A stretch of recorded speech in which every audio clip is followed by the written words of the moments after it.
Here I am in the parking garage of the local Cine Megaplex, and I am about to go see Luc Besson's Valerian in the City of 1,000 Planets. I don't know how that works, but I guess it does.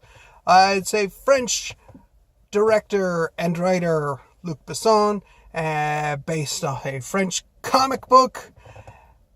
We'll see how this plays out. Might be good. We'll see. I will be back here right now. Whew. That was a movie. I got a lot of thoughts about this bumping around in my head. But right now, I gotta get out of this parking garage before the hobos get here and, try to take my change. 1 second. Alright, I escaped the parking garage. I can't believe I called them hobos. That was weird. Nobody says hobos anymore. So, Valerian and the City of 1,000 Planets. You can't get, you can't get a much more sci-fi name than that. And you can't really have you can't have a sci-fi movie without a good sci-fi name, and this is one hell of a sci-fi movie, which I gotta say I needed. There's been a good lack of real, good sci-fi. It's a long movie. You can tell the sun's down and it's dark. Let me turn on light. That looks horrible, but that's okay. So it's visual. My brain's like leaking out from those visuals in the 3D. God, I'm not a huge 3D fan. First, it's not incredibly kind to people with glasses, but it's also, it can also be really hard on your head. You move wrong, you lose your focus. It's distracting to have these uncomfortable glasses on. But that's it. That's my personal gripe about 3D. It has nothing to do with the movie whatsoever. In this case, I didn't mind the actual 3D conversion of the film, and I do believe it was converted and not filmed in 3D. So, but it looked good. It was a good conversion. Both Weta and ILM worked on the digital effects, and that paid off in huge dividends. There are a couple. This is not a perfect movie. Not that really a perfect movies don't really exist. But it's visually very, very close. It's very high art, the way it was filmed and the effects. I would put this pretty close to Luc Besson's Fifth Element. I think this is going to wind up being a pretty good cult film. A lot of people are going to latch onto this, especially people like me who really love a good sci-fi. As far as the story goes, as far as everything else, it's a comic book. It's a comic book story, which is fitting because it's based on a comic book.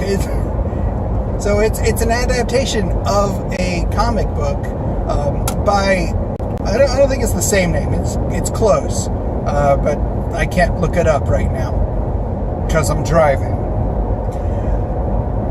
So it's based off a comic book, and you can tell it has a lot of the same feel and the way the story progresses. There are a lot of moments in this film where it drags. It hits a bump, and it takes a while to recover. Fortunately,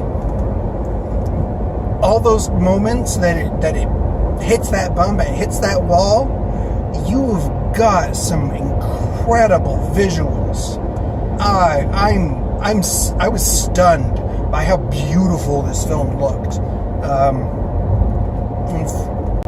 Avatar, eat your freaking heart out. That's so much more interesting than that. As far as how it looked, like I said, the story is not. I wouldn't. It's pretty. Pedestrian's not quite the right word, and I don't know what I'm grasping for here in the back of my head, but that'll do for now. Because I'm trying to keep this brief. It's a 2 hour and 15-minute movie, and I'm trying to keep it brief. And they have every frame packed with visual data. But they squeezed in. Luc Besson squeezed a lot of story, and there is a lot of rapid-fire exposition at moments, and that it feels like you're trying to catch everything he's throwing at you.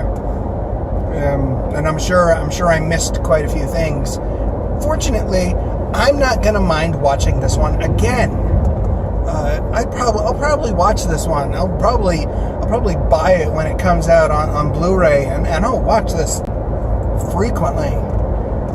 That's how much I enjoyed this movie. As much as this is not like high art, I'm not gonna say this is like the best movie ever, but I fucking loved this movie. So to throw out my initial impression, if I had to like throw a rating on here real quick, I'd say this is a good. And see, this is where I'm conflicted, because I know it's not a great movie, but I really kind of loved it. So, what do I say? 5 out of 5. I loved this movie. Or, hey, it had some problems, and it was really goofy at times, which fits his style. Like, if you think about, Fifth Element was really goofy as shit sometimes. It fits, yeah, they're pretty comparable. Luc Besson ripped himself off a couple of times. There are a couple scenes, couple times. Okay, so there are some good Fifth Element Easter eggs in this movie. Fans of that film, which is I think about 20 years old now, give or take a handful of years. Fans of that movie are probably going to pick up on them, and I found them highly amusing.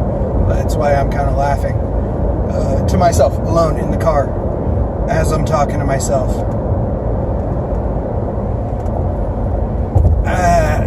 Critically, I have to say this is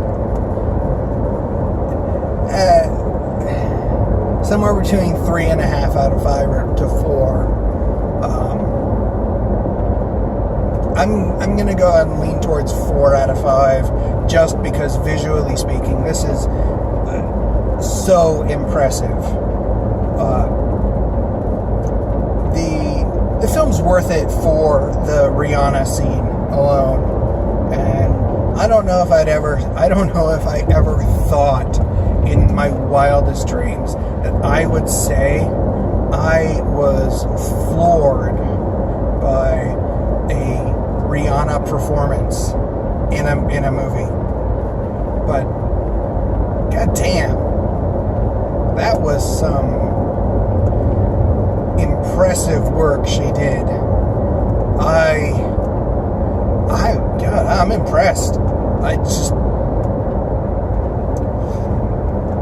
that's how I kind of feel about the whole movie. I'm goddamn impressed with what they did with that. I like that movie a lot. And God, I hope it does really well. I believe Luc Besson said if it breaks 350 worldwide, he's going to talk about or consider doing a sequel, and I hope so, because I would love to see more of this, because I don't need a challenging film. Everybody needs that film that is. I hate the phrase "turn your brain off," because that doesn't happen. But it's not a challenging film. You sit back and you go for a ride. It's a roller coaster, and it's fun. I really liked it, and right now, I got out of there about 20 minutes ago, and right now I want to go see that again, because I know I missed things, and I'm kind of pumped. I love when a film makes me feel good, pumped up, and I don't have to try to. Analyzing something like this is like trying to do. You're trying to do a flavor profile on a peanut butter cup. You're not going to get a good flavor profile out of that, but goddamn, they're tasty. And so that's like what it is. This is the cinematic equivalent of a good peanut butter cup. A good. Like the small ones, the small, like, fun size in the foil. That's just like the perfect amount, and that's what this was. It was the perfect amount, maybe a little long, but the perfect amount of really fun visuals and an immersive world. So many. They call it the city of 1,000 planets, and really, that's you get that feeling very much by the way they play with all of the different creature effects, the different characters that show up. That's really, I could go on rambling about how much I like this for another hour. But I'm really just going to start repeating myself over and over again and sound like an idiot. Like I am. But that's okay, because, 4 out of 5, Valerian, City of 1,000 Planets.